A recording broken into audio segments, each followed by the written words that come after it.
بیٹے کے ساتھ اس لیے نہیں آ رہا کہ میں نے آپ سی کے کرسی کھینچ لینی ہے. میرا مقصد ہے آپ کو بھی سمجھائیں. الطاف حسین صاحب سے ہمارا مکمل قطع تعلق ہے.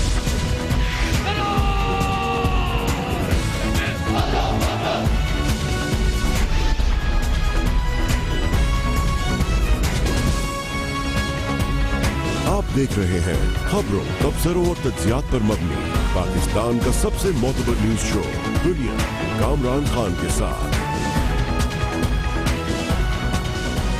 السلام علیکم، میں ہوں کامران خان.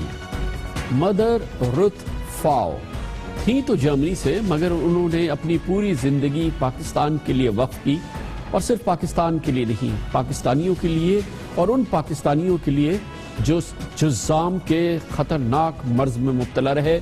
مدر رت فاؤ نے اپنی پوری زندگی ان کے سپرد کی، اور اب وہ ہم سے رخصت ہو گئی ہیں.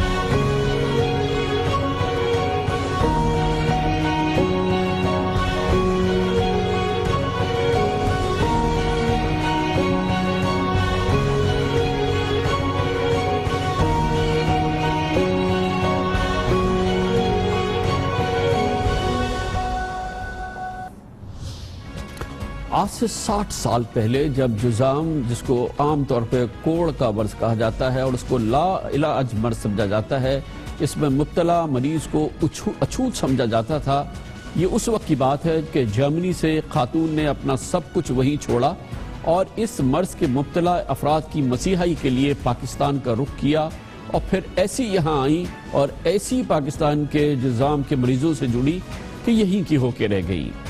لیکن 50 سال انتھک محنت کر کے پاکستان سے جذام کا خاتمہ کر کے چھوڑا. ہم بات کر رہے ہیں ملک بھر میں جذام کے مفت علاج کے مرکز میری ایڈیلیڈ لیپریسی سینٹر کی بانی اور پاکستانی مدر ٹریسا بھی ان کو کہا جاتا ہے، ڈاکٹر رت فاؤ کی، جن کا کل رات انتقال ہو گیا. آن جہانی ڈاکٹر رت فاؤ نے اپنی زندگی میں پاکستان میں ہی تدفین کی وصیت کی تھی. ان کی آخری رسومات 19 اگست کو کراچی میں ادا کی جائیں گی. وزیر اعظم پاکستان جناب شاہد خاقان عباسی نے اعلان کیا ہے کہ ڈاکٹر رت فاؤ کو سرکاری اعزاز کے ساتھ سپرد خاک کیا جائے گا، اور اگر یہ اعزاز کسی پاکستانی کو آج ملنا ہے تو ڈاکٹر رت فاؤ سے زیادہ اس کا مستحق کون ہو سکتا ہے.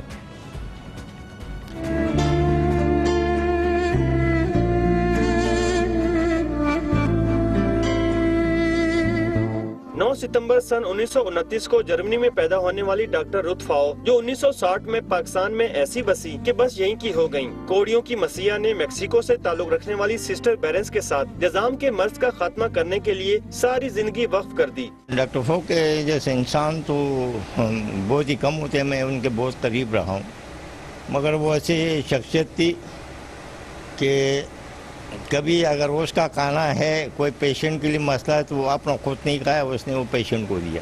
جذام ایسا مرض ہے جس میں مریض کا جسم گلنا، جسم میں پیپ پڑنا اور مریض سے شدید بدبو آتی ہے. جب پاکستان میں کوڑ کے مریضوں کو شہر سے باہر منتقل کر دیا جاتا تھا، ان کے اپنے بھی ساتھ چھوڑ دیتے تھے. تب ڈاکٹر فاؤ انہیں دوا بھی کھلاتی اور ان کی مرہم پٹی بھی کرتی تھیں. روٹی پانی کپڑا ہر چیز انہوں نے ہمارے کو سیفٹی دی ہے. سمجھ لو وہ ہماری جو پیدا کرنے والی ماں ہے اس سے بھی زیادہ ہے. ڈاکٹر رت فاؤ کی کوششوں سے ایشیا میں پاکستان واحد ملک ہے جہاں سے جذام کا خاتمہ ہو گیا. عالمی ادارہ صحت نے سن 1996 میں پاکستان کو جذام پر قابو پانے والا ملک قرار دیا. کوئی تیار نہیں تھے اس کے لیے کام کرنے کے لیے، اس لیے کہ وہ کہتے تھے کہ اس میں کون کام کرے گا. مگر یہ خاتون آگے آئیں اور ان لوگوں کے لیے جو لوگ اچھوت سمجھتے تھے، ان کے قریب نہیں جانا چاہتے تھے. 157 centres all over Pakistan, Makran سے لے کے تو گلتری تک سینٹرز انہوں نے بنائے. انہیں ہلال پاکستان، ستارہ قائد اعظم ہلال امتیاز، جناح ایوارڈ اور نشان قائد اعظم سے بھی نوازا گیا، جبکہ جرمن حکومت نے انہیں بیم بی ایوارڈ اور آغا خان یونیورسٹی نے رتفاؤ کو ڈاکٹر آف سائنس کا ایوارڈ بھی دیا۔ کیمرہ مین نور احمد کے ساتھ کفایت علی شاہ، دنیا نیوز، کراچی۔ کیا مثالی شخصیت تھی ڈاکٹر رتفاؤ کی، کیا خدمت کی ہے انہوں نے پوری زندگی ہمارے ملک کی، ہمارے پاکستانیوں کی اور ان پاکستانیوں کی جو کہ جذام کے مرض میں مبتلا تھے۔ ڈاکٹر رتفاؤ کے حوالے سے مزید بات کرتے ہیں، ہمارے پاکستانی ورژن بھی موجود ہیں ڈاکٹر رتفاؤ کے۔ SIUT کے بانی ڈاکٹر ادیب الحسن رضوی، جن کا بڑا قریبی تعلق تھا اور فطرتاً تعلق تھا اور بہت ہی قریبی تعلق تھا ڈاکٹر رتفاؤ سے، ان سے ہم مزید بات کرتے ہیں ڈاکٹر رتفاؤ کے حوالے سے۔ ڈاکٹر صاحب، آپ پرسنلی بہت کلوز تھے، آپ جانتے تھے ڈاکٹر رتفاؤ کو، آپ بتائیے نا، آپ اپنا ایکسپیرینس شیئر کریں ڈاکٹر صاحبہ کے بارے میں۔ میں پہلے ان کو ذاتی طور سے نہیں جانتا تھا، میں جانتا تھا کہ خاتون ہیں جنہوں نے کراچی کے اندر اور پورے ملک کے اندر وہ لیپریسی کو ایراڈیکیٹ کرنے کی کوشش کر رہی ہیں، اس لیے ہم لوگ بہت زیادہ ہم سے امپریس تھے۔ پھر ہمیں وزٹ کرنا پڑتا تھا ان کا سینٹر بھی کبھی کبھی، اور بہت زیادہ ہم سے لگاؤ ہو گیا تھا کہ جس طرح سے وہ اپنے مریضوں کو دیکھتی تھیں، کیونکہ اس زمانے میں لیپرس جو تھے وہ لکڑی کی گاڑیوں میں دوسرا لیپر لے کر بھیک مانگنے کے لیے نکلتا تھا، اور میں DG کالج کا اسٹوڈنٹ تھا تو اس کے چاروں طرف یہ لوگ مجمع ہوتا تھا، لیکن رفتہ رفتہ وہ سب خالی ہو گیا، ان کی کالونیز صاف ہو گئیں، اور پھر جب میں خود ڈاکٹر بن گیا اور انگلینڈ سے واپس آیا تو اس وقت اکثر ایسا ہوتا تھا کہ ان مریضوں کو وہ بھیجتی تھیں علاج کے لیے ہمارے ہاں، تو اس سے انڈرسٹینڈنگ ہماری۔ اچھا ڈاکٹر صاحب، یہ بڑی انٹرسٹنگ بات ہے کہ انہوں نے پاکستان کو چنا، پاکستان کے ان جذام کے مریضوں کو چنا، پھر یہاں پہ خدمت کے لیے چنا، کسی بھی دنیا کے ملک میں جا سکتی تھی، یہ بڑی انٹرسٹنگ بات ہے۔ یہ آپ کے خیال میں کیوں پاکستان کو انہوں نے شروع سے فوکس کیا؟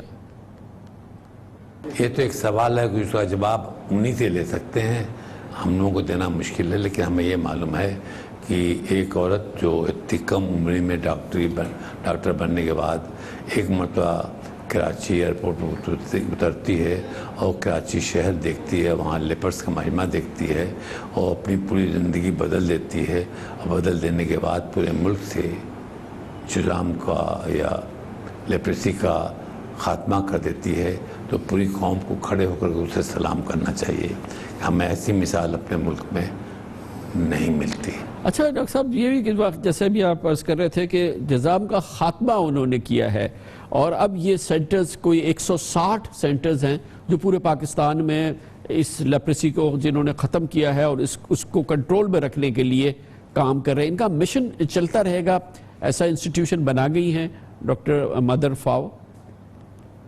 نہیں، میرا خیال ہے کہ انہوں نے بیسک کام جو کر دیا، فاؤنڈیشن بہت اچھی ڈال دی ہے، انہوں نے ایک سینٹر بھی قائم کر دیا ہے، اگر حکومت اور سوسائٹی مدد کرتی رہی تو یہ کام آگے بڑھتا رہے گا۔ بہت بہت شکریہ ڈاکٹر ادیب الحسن رضوی، جو خود غیر مثالی خدمات سر انجام دے رہے ہیں، وہ اور ان کا Sindh institute of urology and transplantation, اور ڈاکٹر مدر فاؤ کو خراج تحسین پیش کر رہے تھے ڈاکٹر ادیب الحسن رضوی۔ کمر سے بریک اور اس کے بعد ذکر کرتے ہیں چین اور بھارت کے درمیان محض ٹینشن نہیں ہے بلکہ خطرناک صورتحال ڈیولپ ہو رہی ہے۔ چین کی جانب سے بار بار متنبع کیا جا رہا ہے، سخت وارننگ دی جا رہی ہے بھارت سے کہ وہ ڈوکلام کے علاقے سے اپنے فوجی ہٹائے، ورنہ چین کی فوج حرکت میں آئے گی اور سبق سکھانے کے لیے مکمل طور پہ تیار ہے۔ طبل جنگ بجتا نظر آ رہا ہے اس پورے علاقے میں، اس کی بات کرتے ہیں چھوٹے سے وقفے کے بعد۔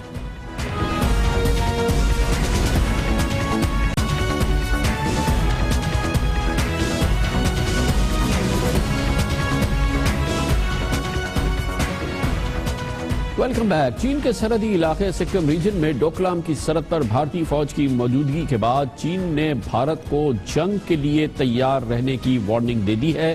اس حوالے سے یہ بات بہت اہم ہے کہ بھارت اور چین کے درمیان اب یہ صرف معمولی بارڈر ٹینشن نہیں ہے بلکہ اس سے کہیں آگے بات بڑھ چکی ہے۔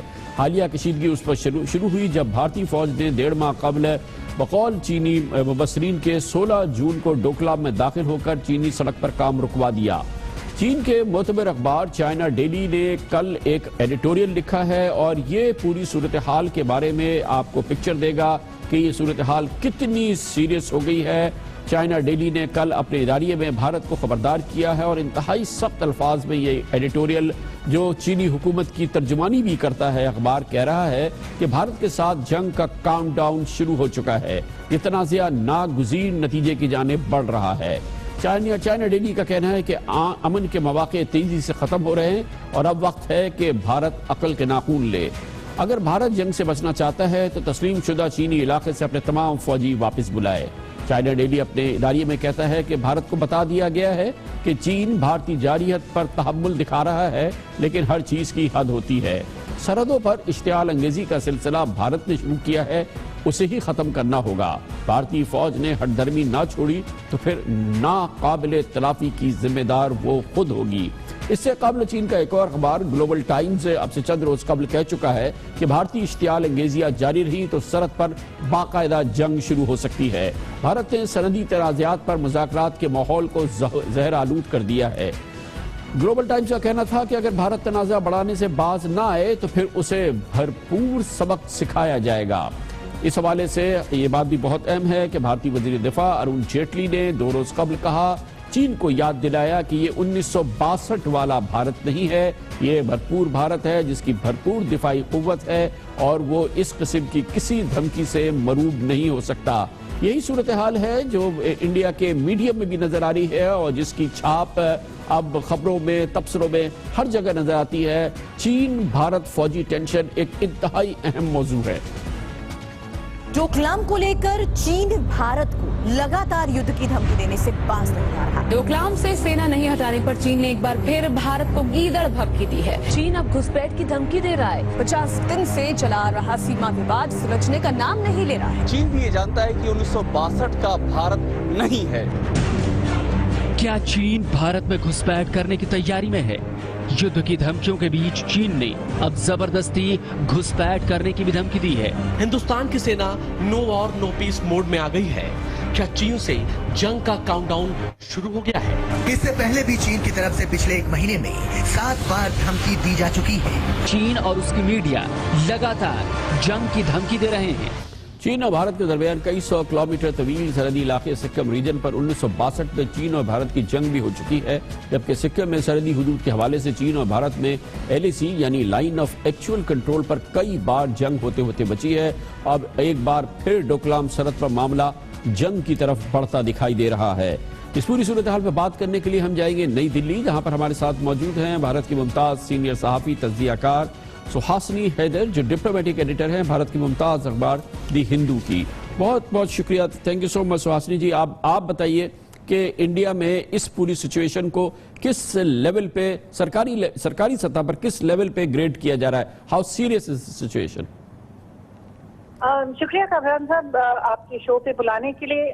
یہاں بھی شاید گورنمنٹ کی طرف سے کافی اسٹیٹمنٹس آئے ہیں، یہ سنجیدہ سچویشن ضرور ہے، اور آپ دیکھ رہے ہوں گے کہ جو بھی بھارت یہاں پارلیمنٹ میں بھی گورنمنٹ نے کافی اسٹیٹمنٹس دیے ہیں۔ اب تک جو بھی آپ کہہ رہے تھے اس میں ایک چیز ہے کہ آپ نے جیسے چین کی حکومت کو اور چین کے اخباروں کو ایک ساتھ ہی آپ نے رکھا ہوا ہے، تو جو وہ اخبار کہتے ہیں وہ حکومت کا آپ لائن ضروری نہ سمجھیں۔ جیسے پاکستان میں بھی ہوتا ہے، انڈیا میں بھی ہوتا ہے، جو اخبار ہیں اور کبھی کبھی ٹی وی کی جو میڈیا ہے وہ شاید لیکن سہاسنی جی چائنیز میڈیا اور انڈیا اور پاکستان کا میڈیا آئی گیس وہ انداز کی فریڈم اور ڈیٹیچمنٹ نہیں ہے جتنی کہ پاکستان اور انڈیا میں ہوتی ہے وہاں تو بالکل آپ ان معاملات کہہ رہے ہیں ٹھیک ہے، میں بس کہہ رہی ہوں کہ ایک تھوڑا سا آپ فرق ان دونوں میں رکھیں۔ یہ نہیں کہ جو چین کی حکومت نے کہا ہے، جو فارن منسٹری نے کہا ہے، وہ بے شک آپ کوٹ کریں، اور اس میں انہوں نے خود کہا ہے کہ وہ سمجھتے ہیں کہ اگر یہ ابھی ریزولوشن اس میں نہیں آتا ہے ڈائیلاگ کے تحت، تو انہوں نے کہا ہے کہ military option is also there. تو بھارت میں بھی یہ سنجیدہ طرح سے دیا جا رہا ہے، لیکن شاید بھارت میں ابھی بھی تھوڑی سی مطلب ہوپ ہے، تھوڑی امید ہے کہ یہ بات چیت سے یہ ٹھیک ہو سکتا ہے، اور یہ سچویشن کو آؤٹ آف کنٹرول یہ سچویشن آؤٹ آف کنٹرول نہیں ہوگا. سہاسنی جی، کوئی بائی لیٹرلی بات چیت کے ذریعے اس کو ریزالو کرنے کی یہ خبریں تھی کہ این ایس اے جو انڈین این ایس اے ہیں، national security adviser Ajit Doval اور چائنیز کاؤنٹر پارٹس کے درمیان اس سلسلے میں بات چیت ہونی ہے. کوئی بائی لیٹرل کوئی بات چیت کی کوئی فضا نظر آ رہی ہے اس میں؟ نیشنل سیکورٹی ایڈوائزر ضرور بیجنگ گئے تھے پچھلے مہینے، اور وہاں پر انہوں نے برکس کے جو ملٹی لیٹرل سمٹ ہے اس کے تحت وہ مسٹر یانگ جیچی سے ملے تھے، جو اسپیشل ریپرزینٹیٹیو بھی ہیں، وہ شی جن پنگ سے بھی ملے تھے. لیکن یہ ایک ملٹی لیٹرل فارمیٹ میں تھا، خاص کوئی بائی لیٹرل طور پہ بات چیت نہیں ہوئی اس میٹنگ میں. لیکن ستمبر کے 2 تاریخ کو پرائم منسٹر نریندر مودی بھی جائیں گے چائنا اسی برک سمٹ کے لیے، اور وہاں پر امید ہے کہ وہ پریزیڈنٹ شی جن پنگ سے ضرور ملیں گے. لیکن اس سب میں جس چیز کا آپ نے ذکر ابھی تک نہیں کیا ہے وہ ہے ایک جو پوری کنٹری ہے، اس کا نام ہے بھوٹان. اور جو بھارت کا ماننا ہے، آپ نے چین کی طرف سے آپ نے بہت بتایا کہ چین کا کیا رخ ہے، لیکن بھارت کی طرف سے ان کو جب بھوٹان نے کہا کہ چین کی P L A road construction team Bhutan کی ٹیریٹری میں آئی تھی، ایک ڈسپیوٹ ہے بھوٹان اور چین کے بیچ میں، تب بھارتی سینک وہاں پر پہنچے تھے، بھارتی سولجرز وہاں پہنچے تھے اس ڈوکلام پلاٹو کے اس علاقے میں جہاں بھوٹان اور چین کے بیچ میں ڈسپیوٹ تھا. تب سے اب تک شاید بھوٹان نے ایک ہی اسٹیٹمنٹ دیا ہے. اس میں بھوٹان نے اسپشٹ کلیئر طور سے کہہ دیا تھا کہ چین بھوٹان کی ٹیریٹری میں آیا تھا اور ڈسپیوٹڈ ٹیریٹری کی طرف جا رہا تھا، اور ان کے بلکہ آرمی بیس کی طرف جا رہا تھا. تو اس سے ظاہر ہے کہ جو بھارت کر رہا تھا وہ ان کے جو بھوٹان کے ساتھ تعلق ہیں اور بہت پرانے تعلق ہیں، ان کو رکھنے کے لیے وہ وہاں پر پہنچا تھا اور ان کے انویٹیشن پہ وہاں پر پہنچا تھا. لیکن آپ کے خیال میں یہ جو بھوٹان کی طرف سے بلایا گیا، آپ کے خیال میں انڈیا کے لیے یہ اتنا اسٹریٹجکلی اتنی امپورٹنٹ چیز ہے کہ اس کے بنیاد پر وہ کوئی ملٹری کنفرنٹریشن بھی کر سکتا ہے چائنا کے ساتھ، جو کہ ابھی آؤٹ آف کوشچن تو نہیں ہے نا سر؟ نہیں، بالکل آؤٹ آف کوشچن تو نہیں ہے. اس لیے میں کہہ رہی ہوں کہ سنجیدہ سچویشن ضرور ہے اور ٹروپس ہیں وہاں پر. حالانکہ کسی نے کسی طرح کا ہتھیار، کسی طرح کا ویپن استعمال نہیں کیا. آپ نے جیسے دیکھا ہوگا کہ انڈیا اور چائنا کے بیچ میں جو 3,500 کلومیٹر کا جو لائن آف ایکچوئل کنٹرول ہے، اس لائن کے اگینسٹ جیسے آپ ایل او سی پہ ہر دن فائرنگ دیکھتے ہیں، ایل اے سی پہ فائرنگ نہیں ہوتی ہے. ایل اے سی پہ جو سولجرز ہوتے ہیں وہ بالکل انارمڈ ہوتے ہیں.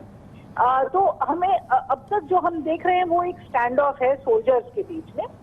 یہ ابھی اس اسٹیج پہ نہیں آیا ہے جہاں پر ہم ایک کانفلکٹ کی بات ابھی کر سکیں، اور ہوپ فلی ہوگا بھی نہیں وہ situation. Thank you so much جی، thank you so much. Suhasini Haidar ہمارے ساتھ موجود تھے، ڈپلومیٹک ایڈیٹر دی ہندو کی پلے ڈاؤن کر رہی ہیں بھارت کی کوشش سرکاری سطح پر کہ بات زیادہ ابھرے نہیں، لیکن آپ نے چائنیز میڈیا کی زبان سن لی ہے.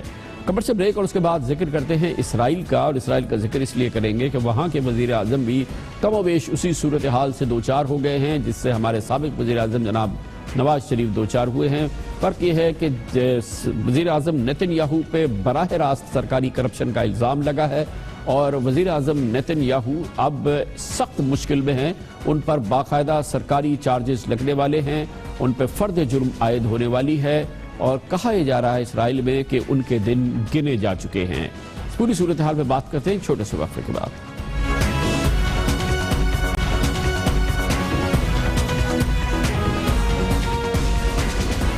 کم و بیش پاکستانی صورتحال جیسی صورتحال ہے ایسی اسرائیل میں پیش آئی ہے، وہ کہ بالکل ویسے موضوعات نہیں ہیں، لیکن اسرائیل میں چوتھی بار وزیر اعظم بننے والے نیتن یاہو سخت مشکل پر ہیں، بالکل اسی طرح سے جیسے ہمارے سابق وزیر اعظم جناب نواز شریف تھے. چوتھی بار وزیر اعظم بننے والے نیتن یاہو پر اسرائیل میں الزام ہے کرپشن کا، براہ راست کرپشن کا اور اختیارات کے ناجائز استعمال کا، اور ان الزامات کے حوالے سے اب ایسا لگتا ہے کہ تیاری مکمل ہو رہی ہے کہ باقاعدہ فرد جرم عائد کی جائے اسرائیل کے وزیر اعظم کے خلاف، جس کے بعد ان کی نااہلی کے امکانات بڑھتے جا رہے ہیں، جبکہ ان کے اتحادی جماعتوں نے صورتحال پر مشاورت شروع کر دی ہے. سر پہ لٹک رہی ہے تلوار نااہلی کی اسرائیلی وزیر اعظم نیتن یاہو پر بھی۔ اسرائیلی میڈیا کے مطابق پولیس نے عدالت سے درخواست کر دی ہے کہ وزیر اعظم نیتن یاہو اور ان کی اہلیہ سارہ پر رشوت، دھوکہ بازی اور اختیارات کے ناجائز استعمال پر باقاعدہ فرد جرم عائد کرنے کی اجازت دی جائے۔ سوالے سے بات بہت اہم ہے کہ اسرائیلی پولیس اور اس کی اینٹی کرپشن ایجنسی اسرائیلی وزیر اعظم نیتن یاہو سے براہ راست انٹیروگیشن کر چکی ہے۔ کئی گھنٹے تک ان سے سوال جواب کے کئی سیشن ہو چکے ہیں۔ گویا کہ ہم اپنی زبان میں کہہ سکتے ہیں کہ وہاں پر ایک GIT بنی تھی جس نے اسرائیلی وزیر اعظم نیتن یاہو سے خوب جی بھر کے انٹیروگیشن کی، اور اب اس GIT کی سفارش پر ان کے خلاف فرد جرم عائد ہونے جا رہا ہے۔ اسرائیلی وزیر اعظم نیتن یاہو پر الزام ہے کہ ان کے خاندان نے ایک امیر کاروباری شخصیت کو برات دینے کے عوض ان سے بیش قیمت تحائف وصول کیے، جبکہ سیاسی مخالفین کی کوریج کرنے والے اخبار کی اشاعت کو محدود کر دیا تھا۔ ان پر یہ الزام بھی ہے کہ انہوں نے برطانیہ میں اپنے ذاتی گھر کے بیڈ روم پر سرکاری پیسے سے $1,27,000 خرچ کیے تھے۔ یہ الزامات بہت سنگین ہوتے ہیں کسی بھی جمہوریت میں، اور یہی وجہ ہے کہ ان الزامات کی روشنی میں اب اسرائیل کے وزیر اعظم پہ فرد جرم بھی عائد ہوگی، اور یہ بات کافی اس کا امکان ہے کہ اگر ان پر یہ جرم ثابت ہوتا ہے تو وہ سیاست سے نااہل ہو جائیں گے۔ نیتن یاہو کی اتحادی اور اسرائیل کے وزیر اعظم ایلت شیکٹ کا کہنا ہے کہ اتحادی پارٹیاں مشاورت کر رہی ہیں کہ اگر معاملہ نااہلی تک پہنچا تو پھر کوئی فیصلہ کیا جائے گا۔ دوسری جانب نیتن یاہو بھرپور انداز سے خطاب کر رہے ہیں، وہ بھی ایک ریلی نکال رہے ہیں، اور آج انہوں نے ریلی سے خطاب بھی کیا ہے کہ ان کے سیاسی مخالفین اور میڈیا ان کی حکومت ختم کرنے کے لیے ان کے خاندان پر کرپشن کے جھوٹے الزامات لگا رہے ہیں۔ نیتن یاہو کو شکایت ہے کہ ہیڈ لائنز لگائی جا رہی ہیں، بس الزامات ڈھونڈنے کی کوشش کی جا رہی ہے۔ مخالفین کو جب کوئی بڑا الزام نہیں مل رہا ہو تو چھوٹے چھوٹے معاملات اٹھائے جا رہے ہیں۔ نیتن یاہو آج بہت گرجے۔ سیاسی مخالفین اور میڈیا میرے خلاف ایک ہو گیا ہے۔ انہوں نے میرے اور میرے خاندان کے خلاف بھرپور انداز میں ایک مذموم مہم شروع کر رکھی ہے جس کا مقصد میری حکومت کو ختم کرنا ہے۔ سیاسی مخالفین اور میڈیا میرے خلاف بڑے بڑے اسکینڈلز، رپورٹس اور ہیڈ لائنز بنا رہے ہیں تاکہ کچھ تو ہو۔ اگر آپ دوز نہیں تو سگار کی کرپشن، اور اگر وہ بھی نہیں تو کسی کاروباری شخص سے بات چیت کو ہی اسکینڈل کا رنگ دیا جا رہا ہے۔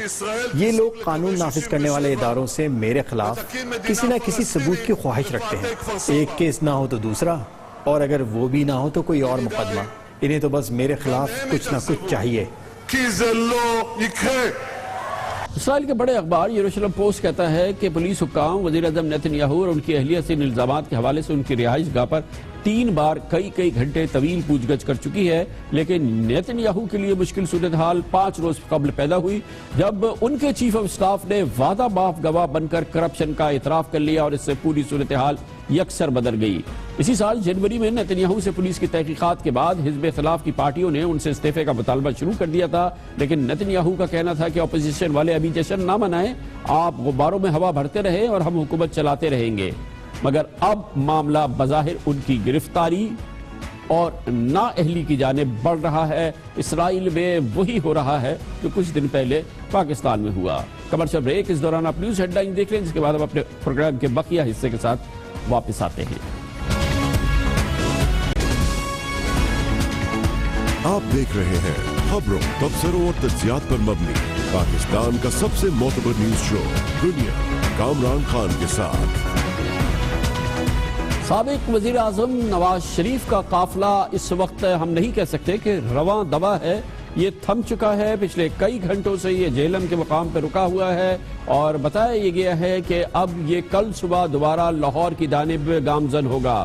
آج کا دن اس قافلے کے لحاظ سے کسی پراسراریت کا دن تھا، کیونکہ اچانک وہ قافلہ جناب نواز شریف کا جو چیوٹی کی رفتار سے اسلام آباد سے ہوتا ہوا کل رات گئے راولپنڈی پہنچا تھا، آج جب راولپنڈی سے نکلا تو تھوڑی ہی دیر بعد یہ اچانک برق رفتار ہو گیا، اور جناب نواز شریف کا قافلہ جو میں نے عرض کیا چوٹی کی رفتار سے چل رہا تھا 100 کلومیٹر سے 120 کلومیٹر کی رفتار سے تیزی سے بڑھتا ہوا اب جہلم پہنچ گیا ہے. راستے میں سہاوا اور روات پہ تھوڑا سا قیام ہوا, لیکن یہ صورتحال بہت ہی امپورٹنٹ لگتی ہے کیونکہ بتایا گیا ہے کہ دہشت گردی کے خطرے سے جناب نواز شریف کے ساتھیوں کو آگاہ کیا گیا تھا اور ان سے التجا کی گئی تھی کہ فوری طور پہ اس علاقے سے نکل جائیں. اس لحاظ سے یہ سیاسی سفر جاری تو ہے مگر اس میں مد و جزر آ رہے ہیں.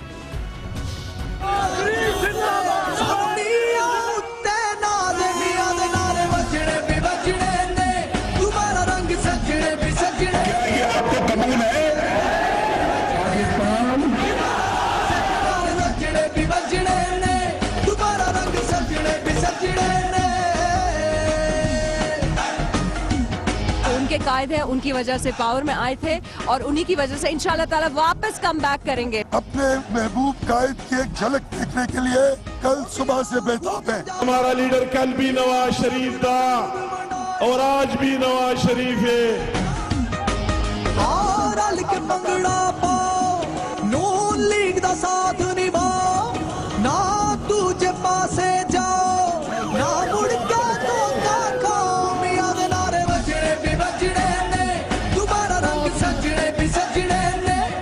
الحمدللہ یہ گریبان صاف ہے, یہ آستینے صاف ہیں. دیانتداری کے ساتھ ملک کی امانت کو امانت سمجھا, خیانت کبھی نہیں کی. میاں دے نعرے بجنے بھی بجنے نے, دوبارہ رنگ سجنے بھی سجنے نے. آج اس کارواں کے دوسرے دن یہ بات بالکل واضح ہو چکی ہے کہ اس کا بنیادی مقصد اس سیاسی قوت کے اظہار کا بنیادی فوکس ایک پیغام دینا ہے اس کارواں کے ذریعے کہ پاکستان مسلم لیگ نون سمجھتی ہے اور وہ عوام کی زبان سے یہ بات کہلانا چاہتی ہے کہ سپریم کورٹ آف پاکستان کا فیصلہ جس کے ذریعے سابق وزیر اعظم جناب نواز شریف کو سیاست سے نااہل کیا گیا, وزارت عظمیٰ سے ہٹایا گیا, پاکستان کے عوام اسے نامنظور کہہ رہے ہیں اور اسے قبول کرنے سے انکار کر رہے ہیں. عوامی انداز سے ایک سما پیدا کرنے کی کوشش کی جا رہی ہے جس میں سپریم کورٹ کے فیصلے کو مسترد کرنے کا پیغام دیا جا رہا ہے, مگر نہیں معلوم کہ اس سے وہ آئندہ مقدمات جو نیب ریفرنسز احتساب عدالت میں چل رہے ہیں جناب نواز شریف اور ان کے اہل خانہ پر, اس میں عدالتوں کا رویہ نرم ہوگا یا مزید سخت ہو جائے گا. پاکستان مسلم لیگ نون کو, اس کے قائد کو اور جناب نواز شریف کے خاندان کو اس پوری سیاسی ایکٹیویٹی سے فائدہ ہوگا یا نقصان ہوگا, لیکن جناب نواز شریف اس معاملے میں کوئی دو رائے رکھنا نہیں چاہتے. ان کا پیغام غیر مبہم ہے, صاف ہے, لاؤڈ اینڈ کلیئر ہے کہ وہ پاکستان کے عوام کے اس مجمع کے ساتھ جو کہ ان کے ساتھ موجود ہے سپریم کورٹ آف پاکستان کے فیصلے کو ناقبول کرتا ہے اور اس کو نامنظور کرنے کا اعلان کرتا ہے. خود جناب نواز شریف اس بارے میں مسلسل اس کاروان میں زور زور سے اس بات کا اعلان کر رہے ہیں. مجھے تو ایک منٹ میں 5 ججوں نے فارغ کر دیا. کروڑوں عوام کے ووٹوں کی یہ توہین ہے یا نہیں ہے؟ کروڑوں عوام ووٹ دے کے وزیر اعظم کو منتخب کرتے ہیں. 5 معزز جج ایک جنبش قلم سے آپ کے وزیر اعظم کو چلتا کرتے ہیں. یہ توہین آپ کو برداشت ہے؟ ان ججوں نے بھی کہا کہ نواز شریف نے کوئی کرپشن نہیں کی, تو پھر آپ کو پوچھنا چاہیے کہ جب نواز شریف نے کرپشن نہیں کی تو پھر آپ نے اس کو کیوں نکالا منصب سے؟ کیوں نکالا؟ مجھے کیوں نکالا؟ میں پوچھنا چاہتا ہوں کیوں نکالا؟ یہ آپ کی 20 کروڑ عوام کی توہین ہے اور اس توہین کو ہم برداشت نہیں کر سکتے. یہ ہے محور مرکز اس قافلے کا, اس کاروان کا, جس کو لیڈ کر رہے ہیں سابق وزیر اعظم نواز شریف. اور جیسا کہ میں نے آپ کو دکھایا کہ جناب نواز شریف کے پیغام میں کہیں کوئی مبہم بات نہیں ہے. یہ قافلہ چل رہا ہے جب سے اسلام آباد سے چلا. اس نے تقریباً 12 گھنٹے سفر کیا, راولپنڈی پہنچا, اس کے بعد تقریباً 12 گھنٹے اس کا قیام رہا راولپنڈی میں. اس کے بعد جیسا کہ آج کی کیفیت میں نے آپ کو بتائی 5 سے 6 گھنٹے یہ چلا ہوگا کل ملا کے, اور پھر تقریباً 12 گھنٹے کا قیام ہے.